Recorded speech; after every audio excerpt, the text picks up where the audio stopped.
C'est bon. Bon, bah on fait un petit débrief. Un petit débrief. Oui, on fait un petit, tout petit. Alors, comme j'avais dit, le scénario était archi simple. Mhm. Donc je vais juste redire sur 2-3 petits trucs. Bon, jusqu'à ce que j'ai vraiment fait le scénario tel qu'il est écrit, à peu près. J'ai essayé. Par exemple, les brigands, normalement, quand vous les attaquiez, dès que vous en attaquiez un, tout le monde se barrait. Bon, vous en avez fait prisonnier un. À un moment, toi, tu m'avais parlé de patrouilleurs. Oui. Voilà. Et, Pour le remettre à la loi. Oui, alors je sais que je me souviens, tu m'avais dit, oh là, tu m'as dit, ouais, justement, on est tombé sur des patrouilleurs après. Oui, j'ai fait exprès, parce que j'avais pas envie que vous cotiniez le type pendant tout le scénario, ça allait être compliqué, ça allait être chiant à gérer. Je pense que c'était tout le monde s'enfuyait parce que c'est un scénario qui est débutant, c'est ça? Pour joueurs débutants? Oui, alors c'est pour des personnages, c'est vraiment première aventure. Donc c'était pas non plus, les types allaient pas rester. Et après il y avait aussi le fait que, comme je fais tout régulièrement, je pars du principe que quand le chef se fait démonter d'entrée de jeu et que en face on sent que c'est pas du Pékin moyen, les types vont pas rester et se battre jusqu'à la mort, c'est complètement débile. Donc c'est pour ça que là il s'enfuit, vous en avez fait prisonnier un, mais bon, on a réglé le problème vous avez rencontré une patrouille. Puis ça permettait aussi moi de poser aussi le fait que ceux d'Esgaroth, ils s'occupent pas que d'Esgaroth, il y a aussi un peu les environs, les routes qui mènent au royaume des elfes, qui étaient un peu sous surveillance. Voilà. Bon, chez Thranduil, de toute façon, comme vous ne pouviez rien faire, vous ne pouviez pas aller à l'intérieur de la cité, parce que voilà, c'était comme ça, eux avaient un accès, pas vous. C'était un peu frustrant ça. Hein? Je sais. Mais légitime, je leur aurais fait la même aux elfes. Non, bien sûr, mais du coup c'est vrai que en fait on voyage, on va dans des endroits peu communs et puis non, ils nous en ont pas raconté grand chose non plus. Alors ça, c'est un truc, c'est que là vous n'avez pas le droit d'y aller, mais justement dans les phases de communauté, si l'un d'entre vous me disait tiens, pendant ma phase de communauté, je vais retourner au palais du roi Thranduil et je vais essayer de nouer une relation avec eux. D'accord. À partir de ce moment-là, vous pourriez y aller. Après, c'est des trucs qui ne se jouent pas forcément, la phase de communauté, qui ne se joue pas en RP, même s'il y a des trucs qui peuvent être intéressants, mais on part du principe qu'il se passe des trucs en narratif pendant la phase de communauté, on décide, alors normalement il y a plein de GD à faire pour voir si ça fonctionne ou pas, mais ça, on va pas s'emmerder avec ça, mais toujours est-il que c'est une possibilité par la suite de rencontrer, de pouvoir y avoir accès. Bon, pour les nains, je t'avoue que oui, ce sera plus compliqué. C'est compliqué. Faut sauver la vie de quelqu'un, quoi. Mais voilà, c'est tout à fait possible. Pour toi, rôdeuse du Néguin, ça serait jouable. Donc après, oui, je comprends que ça puisse être un peu frustrant. Après, ça aurait pu mener à une scène, des scènes qui auraient rallongé la sauce. Là, le gros truc, c'est que comme il y avait Belgo et Balgor, où il fallait que je mette vraiment en place le fait que au début ils s'entendent super bien et puis après ça se dégrade jusqu'à ce qu'ils perdent la mémoire et que ça se dégrade et tout ça. Donc voilà.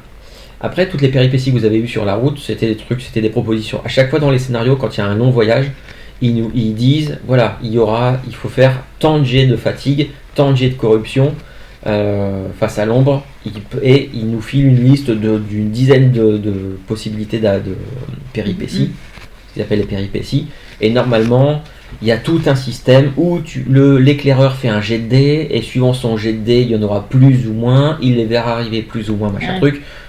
Ça c'est pareil, j'ai dit je vais en distiller de temps en temps, et puis voilà. Mais c'était bien comme ça. Voilà, ça c'est vraiment pour le côté pour la route.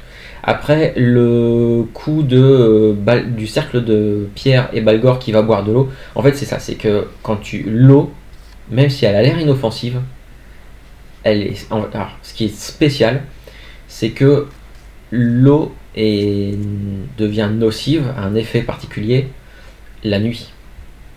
D'accord. Le jour, ça va. La nuit, par contre, ça devient, comme tout le reste, ça D'accord. devient encore plus dangereux. Et le truc, c'est que Balgor, il s'est levé, il a voulu aller faire son petit popo.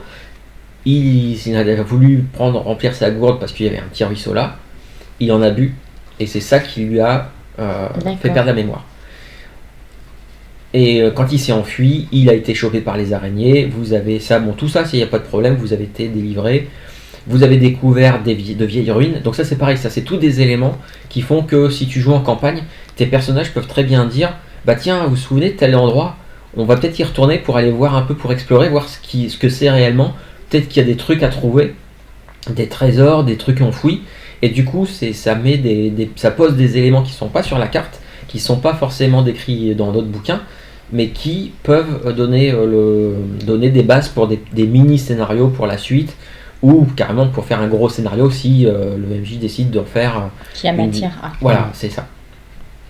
Genre là, vous pourriez très bien retourner, essayer de chasser les araignées, et d'explorer les environs, peut-être que vous découvririez des trucs intéressants. D'accord. Très certainement. Maintenant, voilà, bon, ça c'est un truc, c'était vraiment...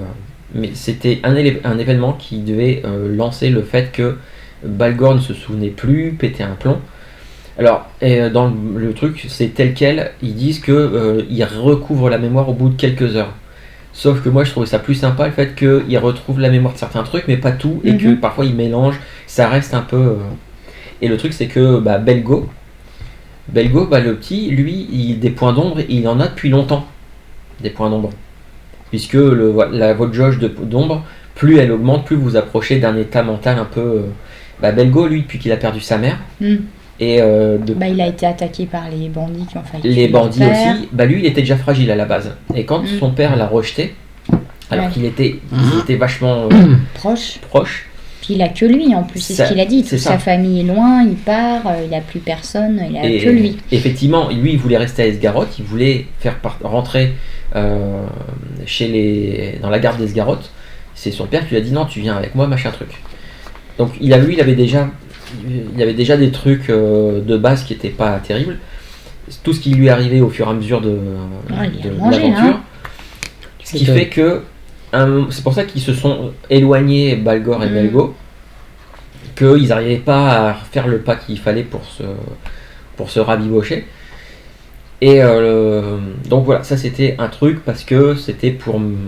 C'était dans le scénario. Le but en fait c'était de montrer un peu, même sans le dire vraiment, mais que l'ombre, quand elle grignote sur la santé mentale des gens, ça a des effets. C'est pour ça que vous avez gagné, toi tu as gagné des points d'ombre. Après j'ai aussi insisté sur le fait que le moral commençait, il y a tout un tas de règles normalement à utiliser pour voir avec des seuils de morale, machin truc et tout ça. Bon, ça j'ai un peu élagué. On l'a bien senti, hein. J'ai élagué. Après vous l'avez joué, le fait que plus ça allait, plus vous en aviez marre, plus ça vous énervait et tout machin. Donc ça c'était cool. Et le truc c'était d'aller jusqu'au point que alors déjà vous rencontriez l'espèce d'ermite qui n'a pas de nom. Alors lui, il aurait pu y avoir une petite scène chez lui, donc sous son arbre. En gros, vous auriez découvert que il parle à son bâton. Alors normalement c'est qu'il est fou et il parle tout seul. Et c'est moi qui ai rajouté le fait qu'il parlait à son bâton dans lequel il l'avait sculpté plus ou moins. Ça me faisait penser à Wilson dans Seul au monde. Donc il parlait à son bâton. Et en fait le truc c'est que quand il vous a parlé des loups dans les environs, c'est parce qu'il a vu des trucs. Et il aurait vu des traces de la présence d'un loup-garou dans les environs. Mais après je voulais pas lancer ça encore en plus, ça faisait trop. Comment il fait du coup pour survivre tout seul comme ça En fait au milieu de la forêt corrompue. Lui, quand il était humain, c'était un guerrier assez réputé. Sauf que depuis le temps qu'il a bu de l'eau de la rivière, tout ça, même s'il a dit qu'il savait qu'il fallait pas boire de l'eau de la rivière, lui il en a bu aussi. Donc il a oublié plein de trucs. Il se souvient plus de son nom par exemple. Il se souvient plus de plein de trucs qui lui sont arrivés. Si ce n'est que un truc qui lui est resté quand même bien en tête, c'est qu'il était prisonnier, il était dans les geôles d'Ol Guldur, prisonnier par les orques, au moment où Gandalf et Radagast ils sont allés pour chasser le nécromancien. En fait, il a entendu une énorme déflagration, il a eu, puisqu'il y a tout un pan de Dol Guldur qui s'écroule et tout. Et en fait, les geôles ont été à moitié détruites. Lui, il a survécu et il a vu qu'il pouvait ressortir. Sauf que complètement fou, a pu savoir, il est resté dans les bois. Et lui, en fait, il vit depuis 5 ans. Il vit dans les bois tout seul, à manger les animaux, à se nourrir, à ramasser les fruits et tout ça. Et il est toujours autour de cette espèce d'arbre dans lequel il a élu domicile. Et un truc que vous auriez pu... Alors, en fait, l'ermite, je pouvais m'en servir quand vous étiez attaqué par l'un des araignées. Si vous en chiez, il pouvait arriver et vous aider. D'accord. Mais vous avez pas trop mal géré les araignées, puis j'avais pas envie non plus de faire un super gros combat avec toutes les araignées. Vous avez fui, vous êtes réfugié au cercle de pierre qui avait vraiment... Alors, le fait que le cercle de pierre protège des araignées, non, ça y est pas du tout, c'est moi qui l'ai rajouté. Normalement, les araignées en fait ne peuvent pas traverser le sentier. La magie sur le sentier fait une barrière qu'ils peuvent pas. Là, je me suis dit, je vais laisser, elles peuvent traverser, mais le cercle de pierre, comme c'est un cercle de protection elfique qui a plusieurs milliers d'années, qui date avant que ce soit devenu la forêt noire, je me suis dit ça pourrait être sympa de leur laisser un petit îlot de tranquillité, de protection là. Bon, après, c'est sûr que quand on va faire caca dehors du cercle de pierre et qu'on va boire l'eau qu'on dit qu'il faut pas boire, voilà. Toujours est-il que l'ermite, donc voilà, il y avait ça, il aurait pu vous aider. Si vous lui parliez mal ou quoi que ce soit, il aurait pu s'énerver et il était un peu plus costaud. Il était assez costaud au final. Par contre, si vous aviez lié amitié avec lui, non seulement ça aurait pu être un point de passage dans la forêt noire pour plus tard, un lieu de refuge, il vous aurait laissé venir s'abriter, parce que lui il n'est pas tout le temps sous son arbre. Il va à plusieurs endroits, il aurait pu vous dire tiens, à cet endroit-là tu peux te mettre en sécurité, là aussi, et vous auriez pu... un guide quoi. Et il vous aurait il vous aurait indiqué des endroits sûrs, et surtout il aurait pu vous remettre un objet, un fer de hache qu'il a... En fait je crois que c'est le fer de hache qui lui appartenait quand qu'il a retrouvé dans les ruines de Dol Guldur, parce que les orques en fait quand ils capturent des gens, ils les foutent dans les geôles avec leurs vêtements, mais ils stockent tous les trucs, tout ce qu'ils récupèrent, ils stockent tout, et notamment des armes et des armures. Et lui, quand il est sorti, il a été fouillé, il a retrouvé le fer de hache, d'une hache particulière qui s'appelle Machelou, qui est un fer de hache ciselé, décoré, tout ça, du beau travail que le nain aurait apprécié. Et qui a la particularité, en fait, quand tu te bats contre des loups ou des wargs, la hache en fait est un petit peu plus puissante. Techniquement, elle donnait un bonus de +1 à l'attaque et +1 aux dégâts contre tout ce qui est loup et warg. Donc c'est pas un objet magique, c'est un truc un peu légendaire, voilà. Cet objet-là, en plus, si vous l'aviez gardé, vous auriez pu réemmancher le fer de hache et vous en servir. Vous auriez pu aussi, si vous aviez été chez Béorn ou chez les Béornides avec, ils auraient reconnu ça aussi comme un objet particulier. Après, ça aurait pu engendrer des trucs, soit vous leur redonniez des trucs. Il y aurait pu y avoir plein de trucs. De jeu. Mais en fait, on a bien senti que dans le. Bien sûr. Dans l'arbre creux, là, il y avait des choses peut-être à jouer. Et vous auriez pu récupérer des provisions aussi. Plusieurs fois des provisions, mais en fait c'est vrai qu'on a joué nos personnages angoissés, terrifiés par tout ce qu'il y avait. Voilà, et puis on venait de découvrir que l'eau était corrompue, qu'on venait de se faire attaquer par les papillons, donc en fait on était vraiment... Je pense que c'est un élément qui peut être amené peut-être dans le scénario plus tôt.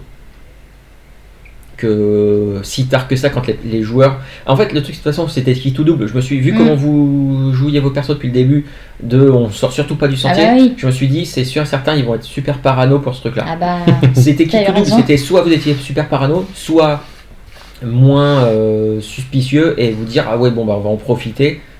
Alors en plus surtout c'est que normalement vous arriviez, la silhouette n'était pas là, le vieux était pas là. C'est si vous descendiez, c'est seulement une fois que vous étiez à l'intérieur que le vieux débarquait. Mais je me suis dit, j'avais pas envie que vous partiez sans le rencontrer. Donc je me suis dit, c'est pas grave, il était... Non, mais après... Après, c'est pas bien méchant, mais je pense que c'est peut-être un élément à mettre un peu plus tôt dans le scénar, histoire que les joueurs, quand ils sont pas encore suffisamment parano, je pense que s'il était intervenu pour nous aider ou nous avertir des araignées ou de quoi que ce soit, ou des papillons, on aurait été sûr tout de suite.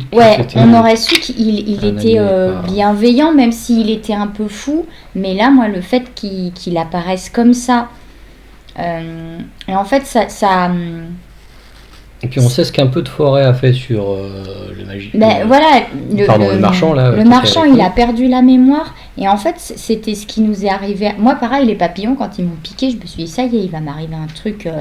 Je vais attaquer tout le monde ou je vais partir en courant. Vous avez réussi vos jets de constitution, sinon en fait, vous tombiez au sol en léthargie. D'accord. Et les papillons étaient tranquilles pour vous bouffer. Mais moi, j'avais vraiment peur de tout ce qui était mental en fait dans cette forêt parce que. Et justement, de toute façon, t'avais raison. Et du coup, c'est vrai que comme en plus c'est ce qui nous est arrivé après, tu vois, de s'endormir et que la forêt nous propose tout ce qui nous manquait. Lui, c'est pareil, comme par hasard, il arrive quand on a faim, quand on est mouillé, quand on a froid, et il nous propose le gîte et le couvert. C'était trop beau dans en les fait. Esprits dans lesquels on était, c'était trop beau. C'était trop beau pour. Il n'est pas encore assez faible pour y céder. Voilà. J'aurais pu, c'était une proposition, c'est qu'ils interviennent pendant les araignées. J'aurais pu le faire à ce moment-là, mais je m'étais dit bon, vous en étiez pas trop mal sortis des araignées. Donc... c'est vrai que même si on n'en avait pas, si on avait quand même réussi les araignées, même si en fait ils nous avaient pas aidés physiquement, mais qu'ils nous auraient averti de quelque chose en début de voyage, je pense qu'on l'aurait peut-être écouté en se disant il est pas trop loin. Sauf qu'il habite là. Il habite ici là et bon après effectivement c'est un truc à revoir mais c'est pareil le fait qu'on ait dû choisir entre deux chemins que j'ai dû aller vérifier, revenir et je me suis dit c'est pareil, est-ce que la forêt elle essaye pas de nous perdre ou de quoi que ce soit, enfin tu vois il y a un côté avec le cercle de pierre qui repoussait les créatures, je me dis il y a des phénomènes magique, du coup, le gars qui parle à son bâton, non, tu l'écoutes pas, quoi. Mais bon, c'est pas bien grave. Hein. Après, quand vous avez continué, donc les papillons, ils vous piquaient, vous étiez en léthargie, puis ils venaient vous pomper le sang, et puis terminé. Ensuite, le truc, c'est que quand vous êtes arrivé, au lieu où vous avez commencé à rêver, en fait, c'est que dans les environs, vous étiez dans le secteur du puits, et en fait, la créature qu'il y a dans le puits, personne ne sait depuis combien de temps elle est là, personne ne sait ce que c'est, et c'est une créature qui a plus ou moins étendu son influence dans les environs, qui a fait crever les plantes et tout, et qui a... c'est pas expliqué, c'est pas est-ce que c'est magique, est-ce que c'est des spores ou quoi, on sait pas trop. Ça a un petit côté Cthulhu quand même. Oui. Voit-il que la créature, qui est une créature de l'ombre, a propagé son influence néfaste dans les environs, et du coup, les gens qui s'endormaient à proximité, en fait, rêvaient de ce qu'ils voulaient le plus, ou en tout cas, une des choses qu'ils voulaient le plus, devenaient somnambules, et allaient jusqu'au puits, et se jetaient dans le puits. Ça, on avait bien compris. Voilà. mais quand tu disais, en fait, la forêt a l'air d'avoir d'influencer mentalement, bah oui, c'est exactement ça. Donc là, quand vous avez fait vos jets de dés et que je me suis rendu compte que si tu avais raté ton jet de dés, par exemple, vous auriez repris connaissance, mais dans une très très mauvaise position. Bah oui. Après, voilà, c'était cool ce petit passage-là. Après, heureusement que pareil. Balgor est venu nous récupérer in extremis parce que sinon c'était fini pour nous deux. Puis, par contre, vous avez fait. En fait, Balgor, je l'ai pas inclus dans les trucs comme quoi tu voyais Balgor qui déambulait aussi. Je me suis dit, je vais me le garder au cas où. Et j'ai bien fait parce que comme vu tous les jets pourris, de sauvetage, tous les jets pourris que vous avez fait depuis le début, c'était. C'est fou. Oui. Ouais. Puis après, avec la fatigue, tu vois, des fois, on en faisait des mois, tu faisais un 19 et 4. La fatigue, faut que je revoie. Ça fait partie des points de règle. La fatigue, faut que je revoie comment. Mais c'était bien en tout cas. Ça, c'était sympa. Il y a peut-être des trucs. Le fait que tu puisses quand même réussir, mais avec beaucoup moins, moitié moins de chance, c'était très sympa. Je préfère ça plutôt qu'un malus permanent qui te plombe systématiquement, mais il te laisse moyen. Oui, parce que là, avec que t'as plus envie de faire. Tu fais un 18 et un 19, t'es bien. Voilà. Non, parce que le malus, c'est vrai qu'à un moment, t'as plus envie de faire ton jet de dés parce que tu sais que si le malus est trop faible, enfin trop fort, tu t'as plus envie de de tenter le coup. Alors que là, le fait de lancer les 2D, bah t'as un petit espoir. Quand tu lances la deuxième fois, ouais, c'est rigolo. Bon, après, ça c'est voilà, j'ai fait le tour du scénario, il n'y avait pas grand chose à rajouter, juste quelques petits trucs. Maintenant, je sais pas, votre avis sur le scénar. Bon, je doute que vous allez me dire, vous avez l'habitude de jouer des trucs plus compliqués et moins. Là, on était vraiment sur un scénario sur les rails, mais c'était aussi là pour vous faire découvrir le côté, parce que là-dedans, le voyage a une très grosse place dans les scénarios. Et du coup, c'est vraiment le scénario pour vous faire découvrir le truc, les mécaniques, pour les péripéties, et voilà. Et je trouve que pour le coup, pour montrer que c'est pénible de faire 20 jours de voyage dans la forêt et tout ça. Ouais, surtout dans cette forêt-là, parce qu'il y a peut-être des forêts où c'est agréable. Ou la forêt de Fangorn, je suis pas sûr que ce soit génial non plus, mais donc voilà, c'était un peu le principe du scénario, même si je trouvais que c'était bon. Voilà, j'aime pas trop faire des scénarios sur les rails comme ça, mais perso, moi j'ai bien aimé parce que c'est sympa ce qui s'est passé, les scènes. Des fois, il y a peut-être un peu des longueurs, je trouve, sur certaines choses, surtout quand tu peux pas choisir d'aller ailleurs ou de faire autrement que de passer par là. Voilà. Mais pour un scénario linéaire, c'est parfait ça, parce que justement, tu sais que. Mais j'ai trouvé que du coup, c'est vrai que des fois les scénarios. Il y a une raison pour ça en fait. Les scénarios linéaires, t'as d'autres péripéties où il y a d'autres. Enfin, tu vois, il y a une intrigue parfois un peu plus. Tu vois ce que je veux dire? Là, tu subis un petit peu tout ce qui t'arrive et tu es en réaction tout le temps. Tu peux pas échafauder de stratégie ou prendre de décisions qui vont orienter le scénar, même s'il est linéaire, tu vois. Après, et là, t'es beaucoup dans. Tu t'encaisses. Voilà. S'il y avait eu plus de PNJ, peut-être qu'il y aurait eu plus d'interactions et peut-être. Oui, mais la mécanique reste la même, c'est-à-dire que c'est un peu comme. Ça fait un peu comme un train fantôme, c'est-à-dire que tu montes dans le truc, tu dois pas quitter le sentier et tu subis. Et c'est sympa, je dis pas que. moi je parle dans le sens où. Mais ça donne vraiment l'ambiance train fantôme, mais ça marche très bien sur cette forêt-là. Oui.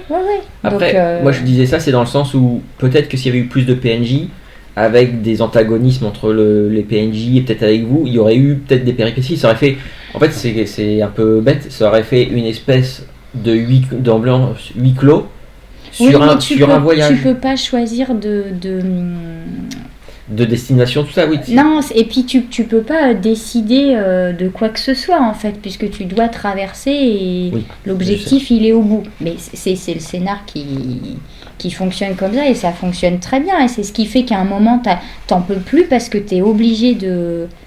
T'as pas d'autre choix que d'avancer. C'est ce qui fait que les trucs sympas, tu les squeezes, c'est ce qui fait que... Voilà, et c'est ça qui fait que l'ambiance, qui au départ était très héroïque, on a sauvé le gamin, son marchand, son père, tout va bien.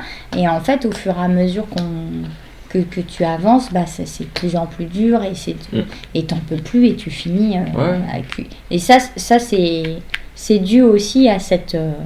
Surtout quand les équipiers font de la merde avec le camp. À un moment donné... Ils font mal la cuisine. Ouais, c'est ça. Voilà. Les soins. Voilà, après moi j'ai bien aimé tout le jeu qu'il y avait entre les PNJ que tu nous as laissé faire avec le gamin. Le fait que le personnage de Belly s'entende plus avec le gamin et que moi j'ai un perso qui s'entende mieux avec les chevaux. Et du coup, voilà, il y a eu des petites choses où les relations, elles ont pu... évoluer au fur et à mesure, ça c'était sympa. Après voilà, moi c'est juste au niveau scénario, c'était un peu trop linéaire pour moi, mais c'était je voulais, et puis c'était aussi pour tester pour tester les mécaniques, pour tester tout, ça marche bien. Pour installer une ambiance, ça marche bien. Après je trouve qu'il y a un peu beaucoup de jet de dés aussi, mais bon ça c'est... Alors, ça tient beaucoup du système de jeu, je suis désolé. Mais voilà, c'est personnel, c'est... Oui, après on aime bien jouer avec moins de jet de dés, mais voilà. Après ils sont justifiés, ils servent et ça se fait vite, donc c'est pas gênant parce que j'aime bien parce qu'ils se font vite. Ça se fait vite, ça se lit très vite, on sait tout de suite et il n'y a pas 15 tonnes de... c'est sûr qu'on joue pas à Star Wars FFG ou S5 FFG, voilà. Où tu mets 2 minutes à lire tes dés pour comprendre ce que tu viens de faire. Donc non, là ça passe bien, puis même toutes nos petites les voix, les petites choses qu'on peut avoir et tout ça se fait très bien, mais c'est vrai que voilà, ça fait Après je sais comme on aime bien jouer en PBTA où tu poses une situation et tu fais un jet de dés pour tout gérer d'un coup. C'est sûr que là on en fait beaucoup plus, mais mais voilà, ça se fait vite, donc c'est pas un souci quoi. Voilà, donc non, sinon c'était sympa. Puis le fait de jouer en costume aussi, je trouve que ça rajoute un petit... Rigolo. Voilà, un petit côté encore plus immersif. Et puis les petites maquettes de Lego là sur les premiers épisodes, c'était sympa aussi. Je suis pas sûr que le rendu était... Ouais, moi j'ai... Je pense que les personnages sur un décor 2D fonctionneraient mieux. D'accord. Ouais, moi aussi j'ai pensé au truc. Puis après c'est beaucoup de préparation aussi, beaucoup d'anticipation pour... Après je me suis dit que ça c'est le genre de truc, peut-être que je pense même sincèrement que les jouer avec les figurines, que ce soit Lego ou pas, on s'en fout, mais de jouer avec les figurines, je pense que à filmer ça mène pas forcément grand chose. Par contre, non mais nous ça éclaircit. Après ça veut dire aussi, voilà. Ça veut dire que en tant que MJ et joueur, faut pas juste dire bon bah moi je suis là, je me déplace là. Ah bah non, il faut mettre un verbaliser petit peu tout ce qu'on fait voilà, pour que ce soit je fais quelques pas, je me rapproche du gars pour le prendre par derrière. Voilà, c'est un truc.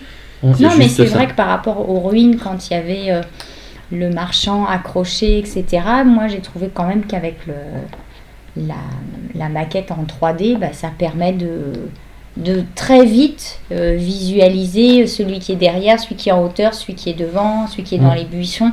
Ça, on fait des économies de description et tout le monde est très clair sur... Ouais, ça c'est toujours le truc, c'est toujours le grand sujet de jouer avec des figurines ou pas. Pas tout le temps, on n'a pas besoin tout le temps, mais c'est vrai que sur des affrontements avec des lieux des fois un peu particuliers ou compliqués à décrire, bah là le puits avec la créature au fond, les tentacules, c'était clair. Je voyais pas l'intérêt de faire un truc. Mais les ruines avec les araignées, moi j'ai trouvé que c'était assez pertinent. Ce que j'ai disais, c'est pas faux non plus, c'est peut-être jouer nous juste faire des plans 2D avec les figurines, c'est suffisant. Et puis sur un Velleda ou sur un Flipmap, et puis voilà, c'est suffisant. Puis c'est peut-être juste pour nous, pour qu'on voit et tout, mais non, à mettre en caméra supplémentaire, je pense que ça sert pas à grand chose. Après, les costumes, est-ce que ça sert à grand chose? Bah, il y a des gens pour qui non, et moi personnellement ça m'amuse, et surtout j'ai tellement vu qu'on peut plus sortir de les costumes pour aller en fête médiévale et qu'on adore se costumer. Voilà, ça c'est... Moi je trouve qu'il y a quand même un côté un peu plus immersif et que... Oui, voilà. Parce que tu viens du théâtre. Bah oui, mais voilà. Après c'est mon avis, hein. T'habilles, tu enfiles le costume pour... t'as plus le sentiment d'être dans le personnage. Bah. Après, moi j'aime bien, après c'est juste le côté... je trouve ça rigolo. Casse-pied pour boire par contre. Ouais, boire et manger, oui, je me suis dit. Ouais, non, avec la barbe. Ah ouais. Bon, bah, faut passer chez le barbier.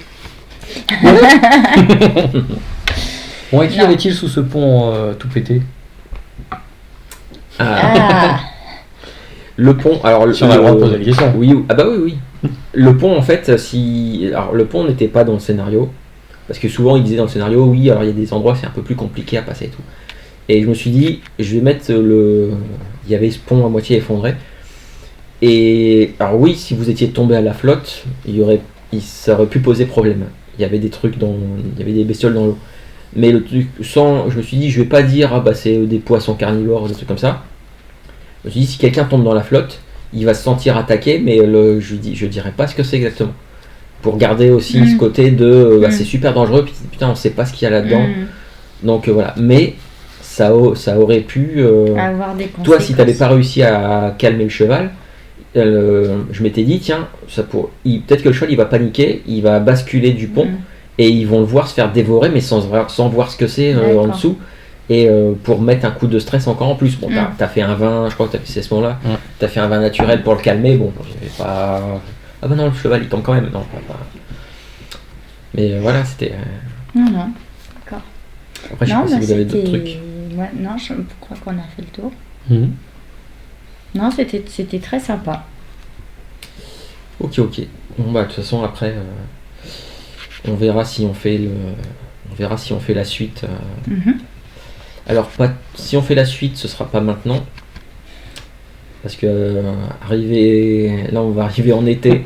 je joue pas en costume avec 3 couches de laine, la barbe, le gant bison, tout ça. Non, on va crever. Donc si on en refait, si on fait la suite, si après si ça intéresse aussi qu'on fasse la suite. Ouais, moi ça m'intéresse. Aussi bien vous.